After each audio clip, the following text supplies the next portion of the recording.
अस्सलाम वालेकुम गाइस, नाम तो सुना होगा। গাইস, দেশি গরুর মাংস গাইস, প্রতি শুক্রবারে কিন্তু এখানে গরু জবাই দেয়। ফ্রেশ। আমি কিন্তু ভালো রান্না করতে পারি। আমি কিন্তু ভালো খাইতে পারি। তাহলে এটা কি? স্বাদের লাউ। ওয়াও, খেতে ভারী টেস্টি। ফ্রেশ একদম। এই যে কিন্তু বল মাছ। এত বড়, এই দেখো বাংলাদেশি ইলিশ। কিভাবে সম্ভব এত বড়?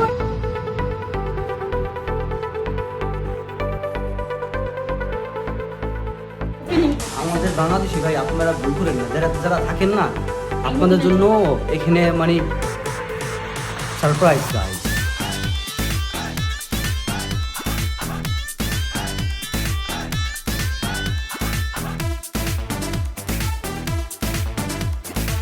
চলো বিল পে করে সামান যেতে যেতে গুলো আছে সবগুলো নিয়ে বাসায় গিয়ে রান্নাও করতে হবে, তাই না? চলো।